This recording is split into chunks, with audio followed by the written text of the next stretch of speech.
Thank you very, very much, Mr. Pangilinan. And from this baby boomer, hippie, activist, one-percenter compass, I'd like to thank you for your very encouraging and very upbeat message to us. We do not need to fear AI. We will now proceed to the question and answer, and Mr. Pangilinan has graciously accepted to share us his valuable time. There are microphones on the floor for your use in asking your question. Please wait to be acknowledged before you ask your question. And may I please ask you to be brief and refrain from making a speech. Let me now start with my own question. Mr. Pangilinan, you touched on the need for the one-percenters, that's us, to make way for the next generation of people. There is a perception that the MVP group has a succession management problem. Is this true, and how are you addressing this? I'd like to deny that it's true, but it is true, yes. Yeah, well, you know, I'm 78 and, you know, approaching the twilight of my career, right? So succession questions have been raised quite a number of times now and even in the past. So it's something that I really have to think about and prepare for, no, for the group. For not only the group taken as a whole, but also for each of the individual companies. Well, those are very big shoes to fill, Mr. Pangilinan. But another question. If you were the President of the Philippines, what would you do to eradicate corruption and improve the quality of basic education in the Philippines? Well, Trump has offered to make Canada the 51st state. Maybe we should be the 52nd, right? I don't know how to address the corruption issue. It is deeply ingrained into the fabric of Filipino life and business. Maybe not in my lifetime. You just have to deal with it as your constance dictates. Oh, and I thought you were going to give us some upbeat advice. Well, anyway, we are open for questions, so would you kindly please rise if you have some questions? I see Tony there. Tony, you never run out of questions, so would you like to ask the first question? Yes. Yes, you. Who else?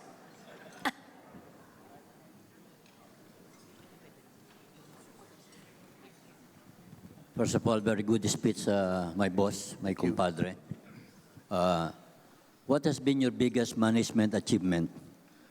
And what is your biggest management problem today?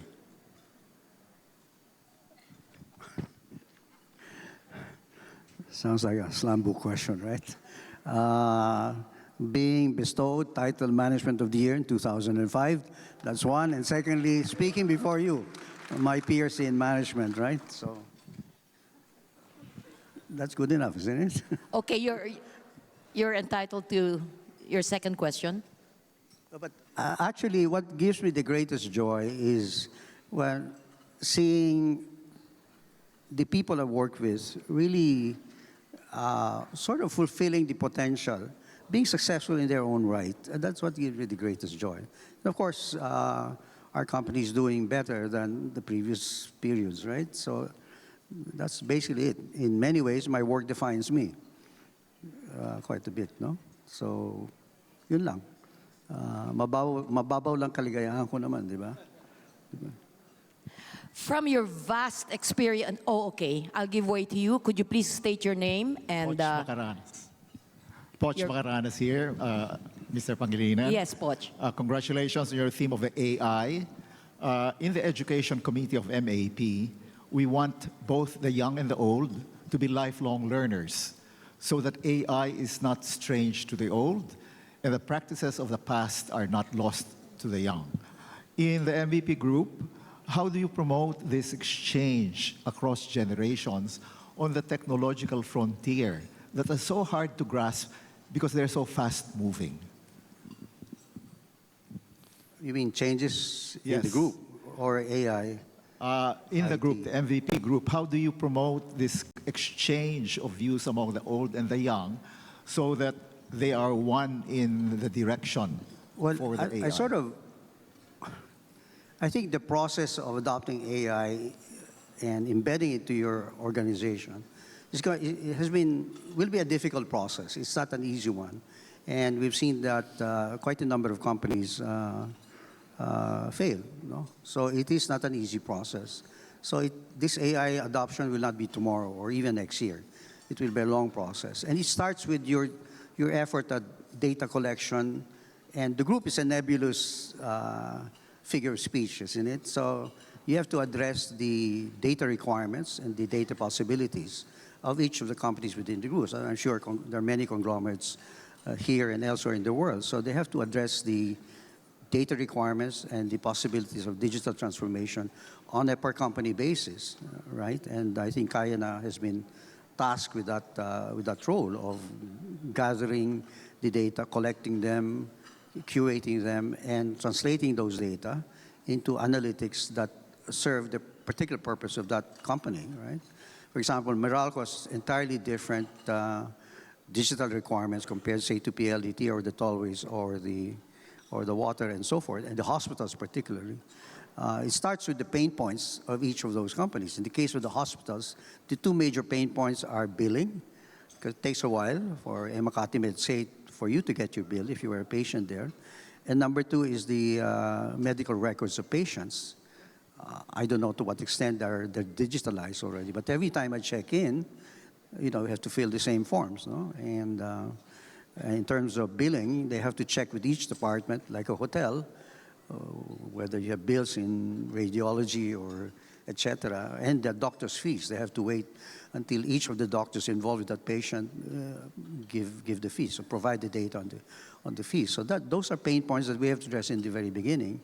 And medical records themselves have got to be totally digitalized. We now have 27 hospitals, majority of which are now in the provinces, and the spectrum of digital adoption is very wide. So there's got to be an effort. We haven't done it, I must say. We haven't really started, and that effort has got to be started very soon, no? So that everybody's on the same page eventually in terms of digitalization. Yeah, so Okay. it's not, I mean, the literature on AI and IT are actually quite different from the realities on the ground. Realities on the ground, especially here in the Philippines, no? There's not that kind of adoption. I'm glad the millennials and Gen Zs are coming to the fore, and we should welcome them to your management hierarchies, because they will probably lead the charge, or be part at least of that charge into the world of digital, no? Because it's there. It's going to come anyway, right? Did that answer your question, Poch? Yes, indeed. You Thank have you a very follow-up? much, Mr. Pangilinan. And then I think that is, please identify yourself. The lights are I'm Jun strong. Palafox. Yeah.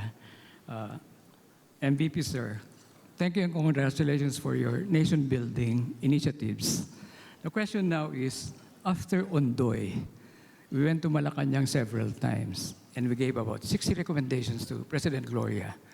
And you strongly supported reviewing previous planning initiatives on addressing disasters, primarily dredging of Laguna Lake and the Parañaque Spillway.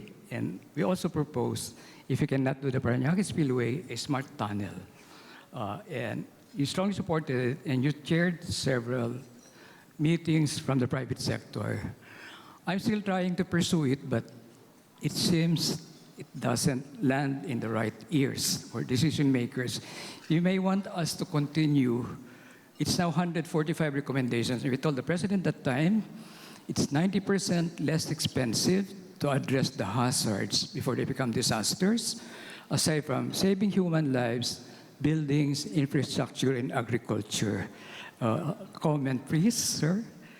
You might be continuing, but people are not aware. Our advocacy is addressing hazards before they become disasters. Thank you. In preparing this speech, we looked at areas where AI can help, and one of them is disaster well, disaster resilience, right? Yeah. Your ability to foresee disasters before they come. Disasters like typhoons can be seen, and I think there's more technology now available to determine the direction, whatever, the velocity, and the nature of the typhoon, whether it's more wind than moisture, more moisture than wind, as in the case of Ondoy, no? Or what was the one in Leyte? Was that Ondoy? That's one part of it. Earthquakes probably, to some extent, can be predicted, but not totally, right? Substantially cannot be predicted. So we just have to be ready for, as they say, the next big one in terms of earthquake for Metro Manila particularly, you know. And our best estimate is about a third of the infrastructure of Metro Manila will actually be affected if there's a big earthquake. And so how should we prepare for that, for this impending disaster? So that's that's an area where AI can help. But part of it, and we've suggested it to governments, not only the current one, is that the infrastructure should be embedded underground. That will help.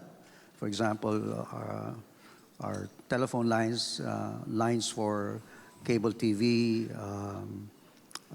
certainly broadband lines, the fiber, some of them are on Meralco poles, so they're exposed. And of course, power lines are exposed. So we should have a program, a long-term one, of embedding those facilities underground. I think it's only the certain subdivisions that have put that underground, those wires underground. But we should have that long-term program, no? And then post disaster, there will be algorithms. There are algorithms being developed. We at PBSP and in our foundations, it's a cookie cutter preparations for typhoons, for example, post disaster.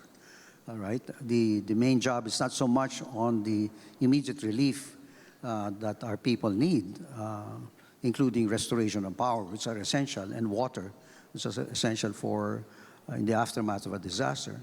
But more importantly for us is the rehabilitation period, which is, number one, it is less glamorous because the cameras are no longer there, media's no longer there, and it takes a longer time to do the rehab, right, of a particular town, cities, or whatever. And it's less, as I said, less glamorous. But that's a more important thing because lives of people are affected in the long run. No? When there was this mudslide in Hingao, somewhere in Misamis, years back, we were asked by government to move the entire town from the hillside to a fishing town. And so not only must the facilities, houses be built, but also teaching them to become fisher folks and no longer farmers, because they live in a different situation. Yeah, thank you, sir. If I may add, there are 18 kinds of hazards.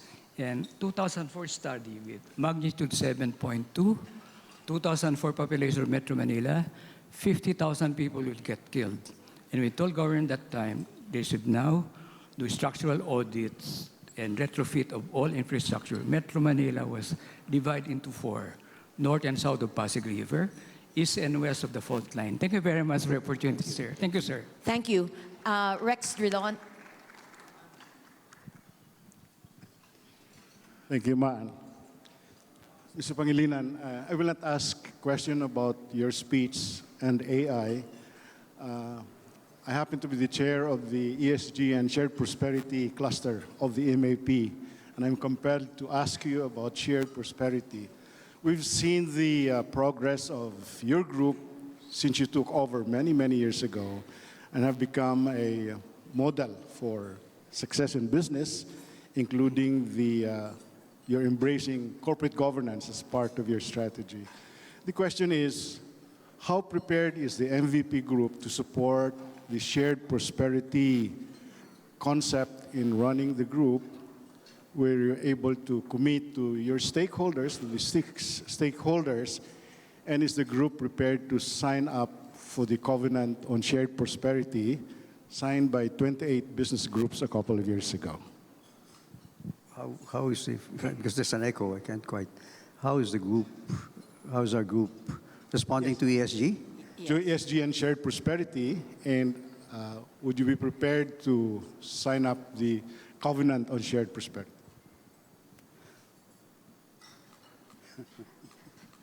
Rex, do you have the covenant there for him Okay. to sign? I'm glad you didn't. Thank you for your question, but also I'm glad you didn't ask about my speech because I don't know whether I could answer them any questions. But you know, how do we view our business? Let me start with that, right? So to begin with, we view our businesses as our first responsibility is to our owners of the business. So we view them in the traditional perspective of delivering goods and services for a profit, right? Because that's what our owners want to see. That's what they demand of the stewards or managers of the business. So that's our starting premise. But beyond that, there is a larger social component dimension to our role as business, and that is the improvement of lives and improvement welfare of our people. The ultimate test of our efficiency as a business is really how well have we done better for our people, for our customers, and generally the people of the Philippines in terms of the job, in terms of the business that we conduct, right? So, and we believe in that. So that defines us. That defines this group. That we have a very heavy responsibility to our people in the way we do our business, and that touches very much on governance. And I think the First Pacific, and when we took over PLDT, that was at the very core of how we conducted business in PLDT. I can tell you horror stories about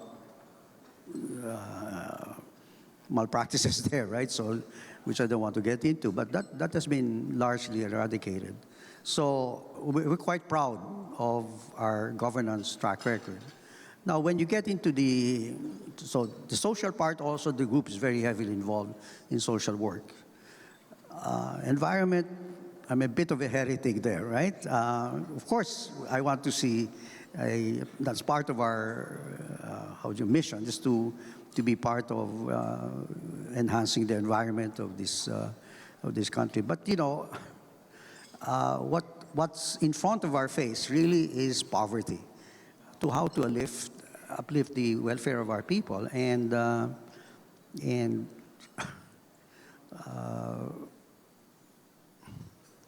don't know whether at the end of the day, I've been quite involved with our social work. I've been to many slum areas, not only in Metro Manila but elsewhere where we have businesses, and sometimes I wonder.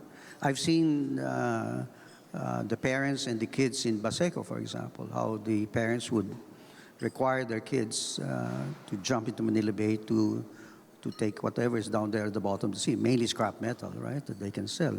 So the kids forego their education, forego their fun, they're growing up as kids simply because of the poverty there. So I sometimes wonder whether they really worry about whether the air is pure or the water is clean.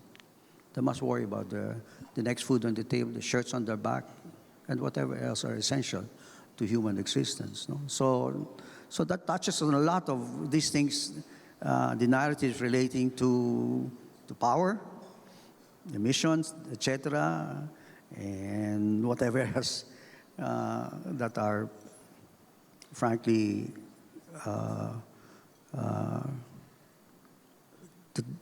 do not quite touch the realities of our lives here in this country, right? So I don't know whether there's a real answer to your question about ESG, but I think a number of countries, a number of major corporations are already realizing that maybe we should rethink, moderate, or whatever this very tough position about ESG. And Trump, as you know, has taken a very opposite view of oil and gas in the States. So what did he say? Drill, baby, drill. They're now the largest exporter or producer of both oil and gas. No?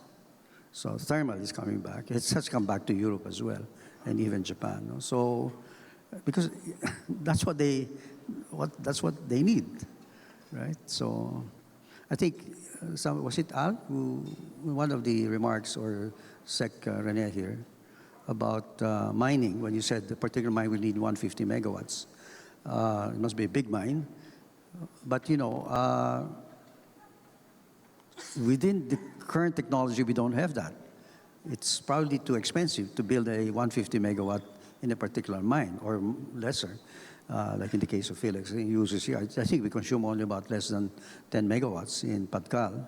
So you do need these modular reactors that are in development, but it won't be available until 10 years minimum from today, right? Because there's a lot of pioneering and research and development work for small modular reactors. It's not going to happen. So what Meralco's doing is looking at conventional nuclear plants, 600 megawatts minimum.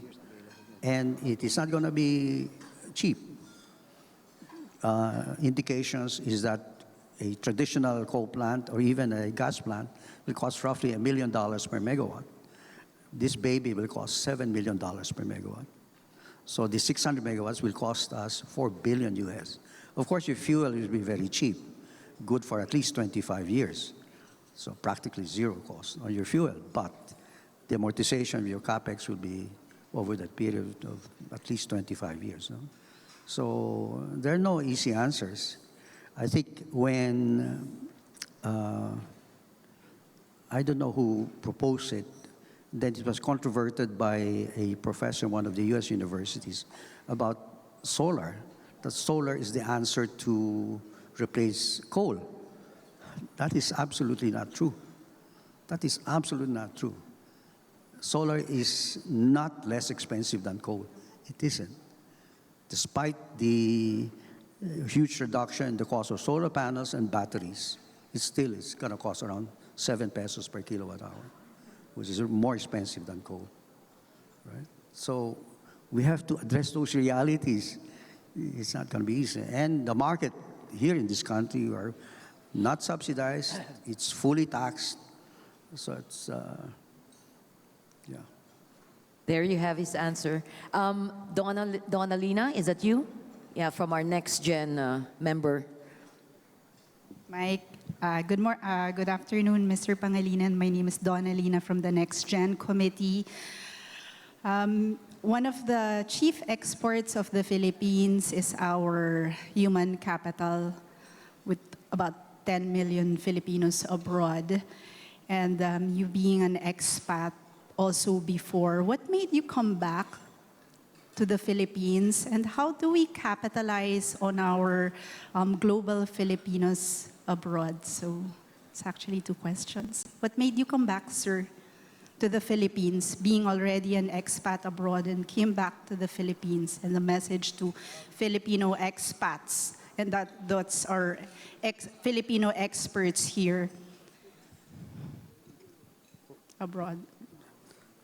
Okay, yeah. Why did I come back? And what was my experience coming back? It was a culture shock, because I was in Hong Kong for 22 straight years, right? And it was one of my best exposure ever in my career, because at that time, at least before the handover to China, Hong Kong was really a cauldron of expertise, right?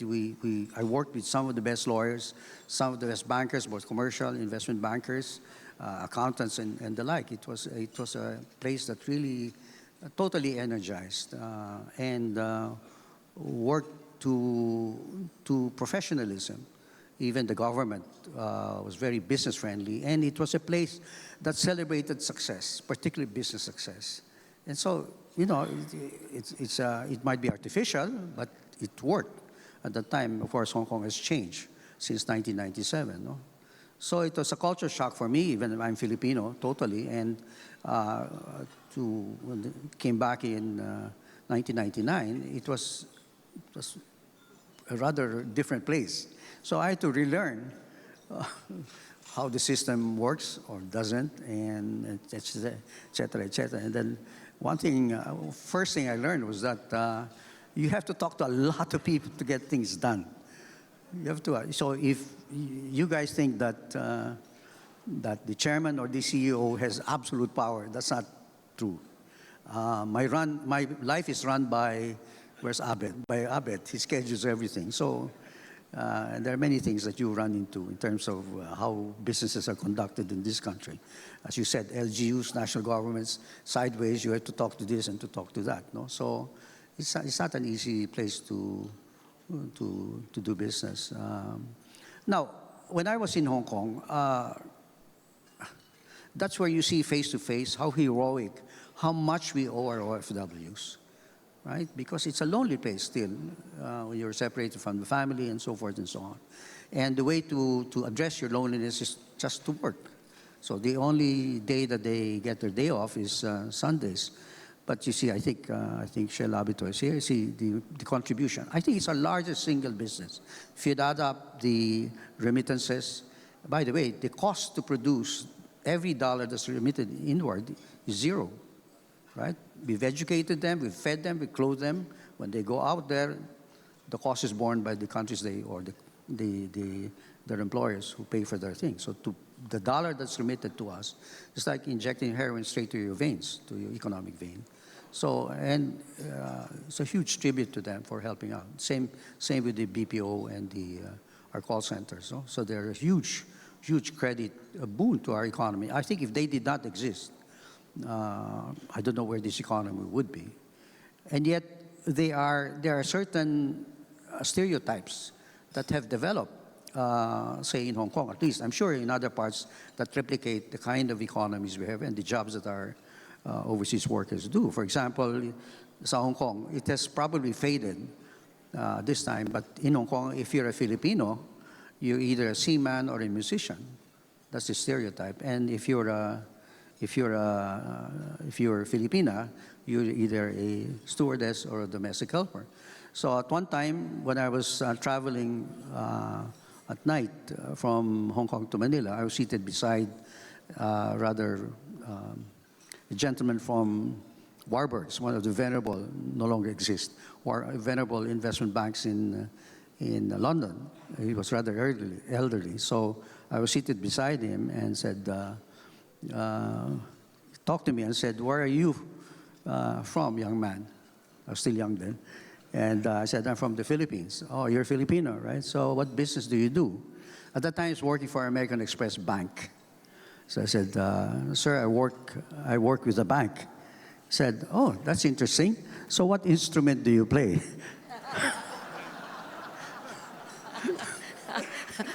Yeah. See, but you feel that, di ba? We don't deserve that kind of thing. But that's part of the consequences that we carry. And one time when Macau, before this modern day Macau, I would go to Macau just to spend the day there. And on one of my arrivals there was a line dedicated to Filipinos. That's discrimination, isn't it? So I had to talk to the Consul General in Hong Kong, say we should protest this. Why are we being discriminated upon? No? So yun. I think that image has changed for the better nowadays. I mean, our nurses are very valued and so forth and so on. No? Pero yun, that's what we were, during my time, we had to deal with those prejudices about Filipinos. No? Thank you. Popoy, is that you? Yes, Popoy del Rosario. I remember, Manny, we had lunch in Hong Kong in 1999. And the question that you asked me was, when is the best time to go back and invest in the Philippines? And I told you now. Now is the best time. Now, two questions. First question, did you ever regret going back to the Philippines? And secondly, what do you think is your biggest contribution as far as the country is concerned? Thank you. As far as the country is concerned, your biggest contribution as far as the country is concerned. But first of all, did you have any regrets coming home? You know what I gave up? When I was still working with American Express Bank, I got a call in 1980, sometime towards the end of the year of 1980, from my boss, Richard Fennels, who was the head of global investment banking, with Mr. Rojas, Sixto Rojas, at that time. And said, "You've done a good job, and we want to put you on the fast track. So we're reassigning you to London, and then eventually New York. I asked for time to think about it, but if I knew deep in my heart that's not the place for me. My heart is in Asia and in the Philippines, right? So I knew eventually I would come back to the Philippines. So imagine if I took that offer, I wouldn't be here. And when I went to Hong Kong first in 1976, I said I'd give myself 5 years only in Hong Kong. It turned out to be 22 years. So that's enjoying the job. And, eventually I knew I would come back. Never gave up my passport. And when I saw the opportunity to invest in PLDT, I felt the obligation to manage that investment for the group and make it successful for the group as well. So it wasn't easy acclimatizing myself with this strange people called Filipinos, right? But it was, at the end, it's something that's very gratifying and fulfilling for me, what did I enjoy the most about coming back? It is basketball, isn't it? Of course. Yeah, when I tell you, it was also a very colorful situation because when we, I didn't know this because he was with me, when I was asked to chair the three-man committee to sort out this internal conflict in Philippine basketball way back in 2007. And and when we had to go to call on FIBA in the winter of, was it 2006 or 2007? We arrived in Frankfurt, connecting to Geneva, in the teeth of a storm, a North Atlantic storm. So the flight, as we landed in Frankfurt and we flew from Frankfurt to Geneva, horrible. And then we called on Patrick Bowman, who was then Secretary General, and Stankovic. The weather inside the FIBA headquarters was as frosty and as cold as the weather outside. That's how they saw it. We were suspended at the time, and that's how they saw the Philippines. Very, very cold, very, very, very low regard for Philippine basketball, for Filipinos. Right? But over time, we managed to warm them up, and to the point where culminating, it was the greatest pride I have for the Philippines in the award by FIBA of 2023, hosting the Basketball World Cup. We lost in 2014, I think, wasn't it? And we lost in 2017 to China, which in the presentation in Tokyo were two parts for each. The final two contenders were China and the Philippines. And there were two parts for each presentation. So the first part was the sell side.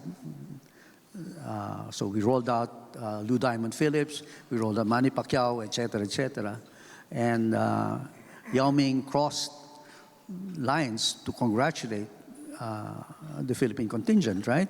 So how well we did. The Chinese are not exactly entertainers like Filipinos, right? And then we got to the really hard part. And China rolled out 8 cities, so many hotel rooms, so many airports, and the like. We said, this is it. So we lost that one. But I knew then that we would need to host the next FIBA championship because I think I'd be too old to wait for 2027 or 2031. So we made a goal. We conjured up what might be a creative model, a 3-nation hosting, and I checked with Patrick whether he would be open to receiving a proposal from 3 countries, Japan, Indonesia, and the Philippines. And said, I'm open to it, and the rest is history, right? So that was gratifying. I called President Duterte when it was awarded to us on December 8th of 2017, ba yun? Something like that. It was my proudest moments as Filipino, no? To host that. Of course, I'm not too happy that Ateneo finished number 8 out of 8 teams. Right, brother? So besides basketball, what would you consider as your most outstanding contribution to this country, or at least from your point of view? I know it's a tough one to choose, but that was the question. Well, from purely a business perspective, it's being part of the group because it's now one of the major business groups in this country and doing, I think, a critical role in economic development and the like. I mean, to use the narrative of Al here, but really in making a difference in the lives of our people, hopefully in a good way, and that's satisfying enough. But yeah, but there's always this ingrained notion in this country of an aversion to bigness, and I think it's a necessary evil, to be honest, right? And sorry, I mean, I hold different views from many of the conventional views about business. But look at the stock market. Our counters are very small compared to, say, even to Indonesia or Thailand, because they've got really big businesses there. I don't know what we're afraid of. I think Secretary Mendez said there might be permission to own land by foreigners. So I think we should allow that, because if they're unhappy with the weather, if they're planting rice here or building condominium on the land that they bought, what if the foreign investor is unhappy? Take out the building, bring it back to China or wherever they maybe domicile. What are you afraid of? It's better that they invest in fixed assets here in this country than BPOs, isn't it? Because they're a luggage industry. If the margins are better in Vietnam or elsewhere, they'll pack up. They just lease properties here, right? So I think we should allow corporations to grow bigger, including the banks. They're just too small for foreign investors to be interested in, because on the other side, the supply side of funds, they've got, look at, was it BlackRock, the biggest private equity fund in the world, trillions under management. And then when they look at the counters, it's just at best billions of dollars. No? Right? So, and very little liquidity as part of that, as a consequence, partial consequence of that, smaller counters in this country. So it doesn't make sense. Even a mining company, Philex, is only about $300 million market cap. Now, who'd be interested in that, right? With very little liquidity as well, because it's just too small to bother with. Even the matter of the South China Sea.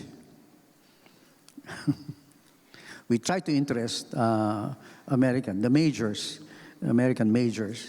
to setting aside the territorial dispute. The feedback from the majors is that too small for us to bother with. Well, that's about in our initial best estimate. Sorry, man, of the southern portion of Service Contract 72. Our best estimate is that it has a reserve almost equal to the initial reserve position of Malampaya, which is about 2.7 trillion cubic feet of gas. Now, that's for us is big, but for them, too small to bother with. I've been told to wrap up, but before that, one last question from Shell Habito. If you could just make it brief, please, Shell. Thank you. Yeah, in fact, I think this will be a good topic to cap the discussion on. I applaud Mr. Pangilinan the way that you have made a daring decision to invest in what I call the backbone of our economy. That's agriculture and agribusiness. And I know that this is part of this relates to shared prosperity, as Rex Dillon says. My question simply is there any more intention on the part of the MVP group to put even more into this very important sector that is lagging behind the rest of the economy now? In mining, did you say? Agriculture and agribusiness. Yeah, well, we have invested in dairy with the brand name Carmen's Best. So we're expanding that the dairy products that they do now, just from ice cream to cheeses and yogurts and the like. No, I know for now it is at the high end of the market, but eventually we have to get to the middle market of dairy products, and in a way to import substitute, because we import more than 90% of our dairy products, and they're either UHT or powdered milk, right, as raw material. So we're trying to address that in our own small way. But we are starting to get big on greenhouses with the help of some certain Israeli partners on greenhouses. But the real is that we invested in Axelum, which exports 90% of their products to North America and to Europe, which I think is the best model, peso expenses and dollar revenues.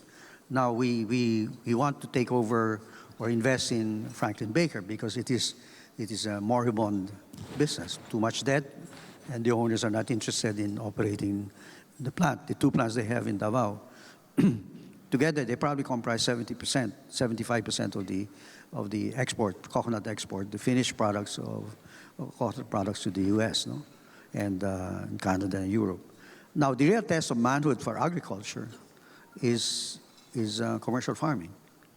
Is commercial farming, and that we are careful about. Number one, we don't want to buy the land. We want to use our money for the factors of production, the land development, the buying the right hybrids or seedlings for that particular endeavor, no? And of course, automating it, fertilizing it, irrigation when that's needed. So, yeah, we're now speaking to several LGUs, principally Mindoro and Northern Mindanao, who have offered to lease the land to us. We are now developing a 3,000-hectare farm to produce corn to feed the, what do they call it? The feeds for the cows. We have about 3,000 heads now of cows, no? So we're starting with that. But the real test is, you know, we own Indofood, which has about 300,000 hectares planted to palm oil. That's the scale of things. So when people come to me for palm oil, I said, ano na yun eh? Naiwanan na tayo dun eh.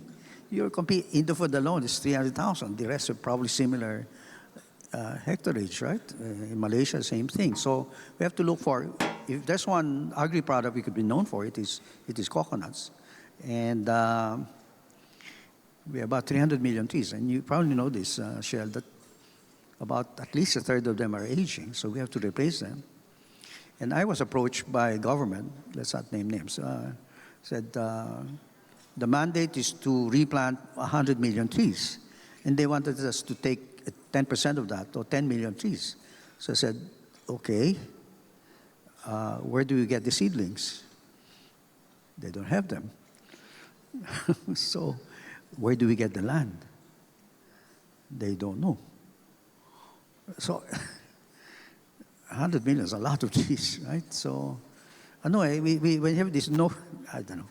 It's the commercial realities and the realities on the ground that we have to be realistic about. And, you know, you guys, as management, should face the realities on the ground, especially when it comes to agri, feeding our people first, which should be a priority of any administration, feeding our people first. That's what Prime Minister Prem of Thailand did in the 80s, right? His mandate was, feed my people first. And when they produced more than they needed, they started to export. It's not magic. It's not, there's no secret sauce to this thing, except the hard knocks you must realize when you get into, especially the agri, which I think we have neglected for a very long time. Yeah. Thank you so much for all. And power too, if I may. Thank you so much for all your powerful, practical insights. And thank you, everyone, for joining us this afternoon. We will see you in February for the next MAP General Membership Meeting.